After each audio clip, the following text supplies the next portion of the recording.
الحمد لله رب العالمين والصلاة والسلام على رسول الله صلى الله عليه وسلم. أعوذ بالله من الشيطان الرجيم. بسم الله الرحمن الرحيم. ان الدین عند اللہ الاسلام. صدق اللہ العظیم. قرآن مقدس کی جو آیت میں نے آپ کے سامنے پیش کیا ہے، اس میں اللہ تبارک و تعالیٰ نے بالکل کلیئر کنسیپٹ، اصول، رول ایک عطا کر دیا ہے کہ دین اور زندگی کا طریقہ وہی قابل قبول ہے، وہی ایکسیپٹیبل ہے جس کو اللہ تبارک و تعالیٰ نے پروفیٹ محمد صلی اللہ علیہ وسلم کو عطا کیا، یعنی کہ اسلام. یہ زندگی جینے کا طریقہ اور سلیقہ، پورا وے آف لائف ہے.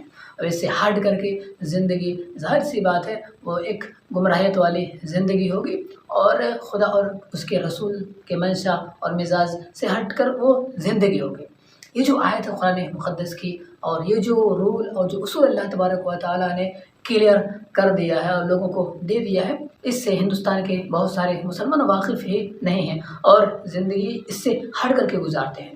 اور افسوس ہوتا ہے جو ان کی لائف کو ہم دیکھتے ہیں، کیونکہ یہ جو اللہ تبارک و تعالیٰ نے ایک زبردست پوائنٹ دیا تھا کہ بس تم اسی لمٹ میں تمہاری لائف ہونی چاہیے. تو ہندوستان کے اندر بہت سارے مسلمان جن کا ایک مقام ہے، جن کی ایک ویلو ہے، اور جو بڑے فیمس ہیں، ان کا نظریہ اس سے ہٹ کر ہے، ان کا عمل اس سے ہٹ کر ہے. میں دراصل اس آیت سے ان تک اور سارے لوگوں تک یہ پیغام پہنچانا چاہتا ہوں کہ وہ بھی سمجھیں اور ابھی سمجھنے کی کوشش کیجیے اسلام کیا ہے، اور اسلام نے کیا ایک طریقہ، کھلا طریقہ اور ایک لمٹ طریقہ دے دیا ہے اور کیوں دیا ہے. یہ ساری چیزیں ہمیں سمجھنا چاہیے. تو قرآن مقدس کی آیتوں کی تشریح سب سے پہلے حضور پاک صلی اللہ علیہ وسلم کے عمل اور آپ کی زندگی سے ہوگی، کیونکہ حضور پاک صلی اللہ علیہ وسلم کی تمام زندگی، تمام باتیں، سب کچھ قرآن کے مطابق تھا. آپ قرآن کے اصول اور رول سے کام کیا کرتے تھے، آپ کا عمل پورا قرآن ہی تھا. تو حضور پاک صلی اللہ علیہ وسلم کا آپ عمل دیکھیں غیروں کے ساتھ.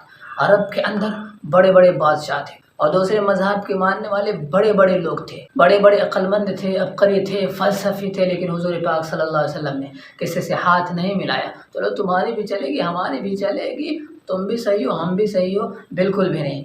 بلکہ حضور پاک صلی اللہ علیہ وسلم کا کھلا طریقہ، نظریہ یہ تھا کہ جس کا طریقہ غلط ہوتا، جس کا اصول غلط ہوتا، جو اللہ کو چھوڑ کر کے کسی اور کے سامنے ماتھا ٹیک رہا ہوتا، غیر اللہ سے مانگ رہا ہوتا، تو حضور پاک صلی اللہ علیہ وسلم اس کی اصلاح کرتے اور اس کو سمجھاتے، اس کی مخالفت کرتے، اس سے ہاتھ نہیں ملاتے، اور ان کے پاس جا کر کے ان کے تہوار کو نہیں مناتے، اور خود جا کر کے ماتھا نہیں ٹیکتے کہ چلو یار تم بھی خوش، ہم بھی خوش ہیں. اور اس طریقے سے بھائی چارگی آپ نہیں دکھایا کرتے تھے، کیونکہ آپ جانا کرتے تھے کہ اگر میں ان سے ہاتھ ملا لیتا ہوں، اگر میں ان کو نہیں سمجھاتا ہوں اور میں بھی ان لوگوں میں مل جل جاتا ہوں، تو یہ سمجھیں گے کہ ہم بھی تو صحیح ہیں، اور پھر یہ گمراہی میں ہی رہیں گے اور جہنم میں جائیں گے. تو اسی لیے حضور پاک صلی اللہ علیہ وسلم سب سے بڑے خیر خواہ تھے لوگوں کے، سب سے بڑے ہمدرد تھے لوگوں کے. اسی لیے حضور پاک صلی اللہ علیہ وسلم اس کی مخالفت کرتے ہوئے اس کو سمجھاتے. اور حضور پاک صلی اللہ علیہ وسلم نے بڑے بڑے بادشاہوں کو ڈائریکٹ اور کھلم کھلا خط لکھا کہ یہ جو اللہ نے طریقہ، راستہ دیا ہے اسلام کا، صراط مستقیم کا، اس کو مان لو اور اسلام قبول کر لو اور اپنے زندگی سے کے مطابق ڈھال لو، یہی کامیابی کا راستہ ہے. حضور پاک صلی اللہ علیہ وسلم نے وقت کے بڑے بڑے بادشاہوں کے پاس یہ خط لکھا اور وقت کے بڑے بڑے مذہبی لوگوں کے پاس اسلام کو پیش کیا. تو میرے بھائیو، یہ تھا حضور پاک صلی اللہ علیہ وسلم کا طریقہ. لیکن اس وقت ہندوستان کے اندر بہت سارے مسلمان ایسے ہیں. چلیے میں اسپیشلی بات کر لیتا ہوں جو سیلیبریٹیز ہیں، جو فلم انڈسٹری سے جن کا تعلق ہے، شاہ رخ خان ہوئے، نوری فتح، عرفی جاوید اور سارہ خان کوئی ہے، اس طریقے کے جو لوگ ہیں، اب ان کی لائف کو دیکھیں. قرآن مقدس کی یہ جو آیت ہے ان الدین عند اللہ اسلام، سے بالکل ہٹ کر کے ہے. یہ کچھ اسلام میں ہیں، کچھ دوسرے مذاہب میں ہیں، اسلام کے پورے مکمل نظریے کو نہیں یہ مانتے ہیں، کیونکہ ان کے عمل ان کے بعد سے لگتا ہے کہ چلو ہم سے غیر بھی خوش رہیں، مندروں میں بھی چلے جاتے ہیں، ماتھا بھی ٹیک لیتے ہیں اور ان کی والی بھی کر لیتے ہیں. جبکہ حضور پاک صلی اللہ علیہ وسلم کا طریقہ یہ تھا کہ بالکل جو چیز غلط تھا تو اس کے آپ خلاف رہتے، اس کا سپورٹ نہیں کرتے اور ان کو سمجھاتے. آپ نے خود اپنا فالوور بنایا، دوسروں کو آپ نے فالو نہیں کیا، کیونکہ انسان کو ایسا ہی ہونا چاہیے. سچا ہیرو، سچا مرد وہی ہے جو اپنا فالوورس بنائے، دوسروں کو فالو نہ کرے، کیونکہ کامل اور پرفیکٹ انسان وہی ہوتا ہے جو اپنی چھاپ چھوڑ جائے، اپنا کلچر لوگوں کو ماننے پر مجبور کر دے. وہ صحیح کلچر کو مانے، صحیح تہذیب کو مانے، صحیح راستے کو اپنائے، ڈھونڈ کر کے جو یونیک ہو اس پر اس کو پورا یقین ہو، اس پر چلے اور سب کو اسی پر چلائے. اگر تمہیں لگ رہا ہے کہ ان کا مذہب، ان کے مذہب کا نظریہ، ان کے تہوار اچھے ہیں، پورا پکا یقین ہے، تو سارے لوگوں کو اسی کو فالو کرواؤ۔ اگر تمہیں یہ لگ رہا ہے کہ اسلام کا نظریہ اچھا ہے، اسلام نے جو وے آف لائف دیا ہے، زندگی جینے کا ڈھنگ طریقہ دیا آپ کو، اگر اس پر پورا یقین ہے تو سارے لوگوں کو، دوسرے مذہب والوں کو بھی اس کو فالو کرنے پر مجبور کیجیے۔ مجبور کرنے کا مطلب یہ ہے کہ نہیں بھائی میرا یہ رول ہے، میرا اصول ہے، میں اسی کو مانتا ہوں، میں وہ کام نہیں کر سکتا ہوں کیونکہ مجھے وہ اچھا نہیں لگتا ہے۔ اور انسان آزاد ہے، کنسٹیٹیوشن بھی سب اجازت اور آزادی نے انسان کو دیا ہے، بھائی جو انسان کو اچھا لگے گا وہی کرے گا۔ ہمیں وہ چیز نہیں پسند ہے، میں وہ نہیں کروں گا، مجھے تمہارا دھرم نہیں پسند ہے، تمہارے دھرم پر نہیں چلوں گا، اپنا دھرم پسند ہے، میں اپنے دھرم پر چلوں گا۔ میں لیکن زبردستی نہیں کرتا ہوں کہ تم نہ کرو اپنا دھرم، یا میں یہ زبردستی نہیں کرتا ہوں کہ میرے دھرم پہ آ جاؤ۔ تم آزاد ہو، میں آزاد ہوں، بھائی مجھے وہ پسند نہیں ہے، میں نہیں کروں گا۔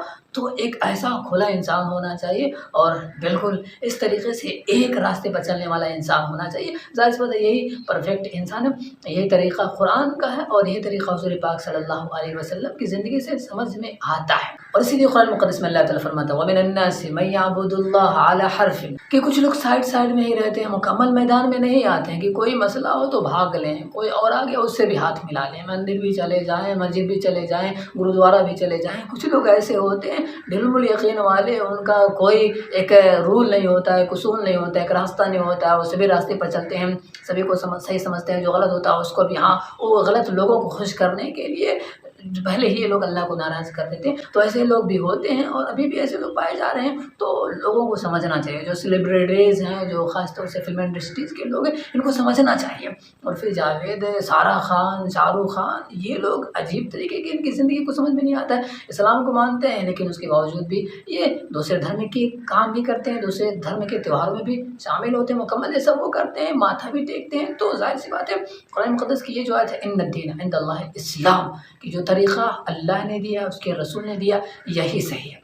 اور حضور پاک صلی اللہ علیہ وسلم نے ایسا کر کے دکھایا، اور بڑے بڑے بادشاہوں کو، بڑے بڑے مذہبی لوگوں کے جو حضور پاک صلی اللہ علیہ وسلم کے وقت پر تھے، ان کو اپنے منوایا کہ یہ طریقہ صحیح ہے، ان کو اپنے دعوت دیا، ان کو انوائٹ کیا، ان کے راستے پر نہ کہ چلنے لگے، نہ کہ ان کی تہوار منانے لگے چلو تم خوش ہو جاؤ گے، نہیں، خوشی کا اور ناراضگی کا خیال نہیں کیا آپ نے، بلکہ اپنے ہمدردی کے ناطے ان کو غلط راستے سے ہٹانا چاہا تاکہ وہ جہنمی نہ بن جائیں، تاکہ مرنے کے بعد ان کا انجام بھیانک نہ ہو۔ یہی انسانیت سے ہمدردی کا نتیجہ ہے۔ تو ظاہر سی بات ہے ایسے لوگ بیچارے نادان ہیں، انہوں نے اسلام کو سمجھا نہیں۔ تو جو سیلیبریٹیز ہیں، فلم انڈسٹریز کے یہ ہیروز ہیں، ہیروئنز ہیں، اسے میں کہنا چاہتا ہوں کہ ابھی آپ نے اسلام کو سمجھا نہیں ہے۔ اسلام کا یہ کلیئر کنسیپٹ ہے کہ بس آپ کا راستہ ایک ہونا چاہیے، اور یہ سچا ہے تو لوگوں کو سچائی پلائیے نا۔ اب لوگ غلط ہیں تو اس راستے پہ خود آپ چل رہے ہو، اس کا سپورٹ کر رہے ہو، تو لوگ کہیں گے یار ہم لوگ تو صحیح ہیں۔ تو ظاہر سی بات ہے آپ بھی غلط ہوئے، آپ ہمدردی ان کے ساتھ نہیں کر رہے ہو بلکہ ان کو جہنم میں دھکیلنے پر مدد آپ کر رہے ہو۔ تو اس لیے آپ لوگ سوچو، آپ لوگ سمجھو۔ اللہ تعالیٰ کرنے سے عمل کرنے کی توفیق عطا فرمائے۔ السلام علیکم۔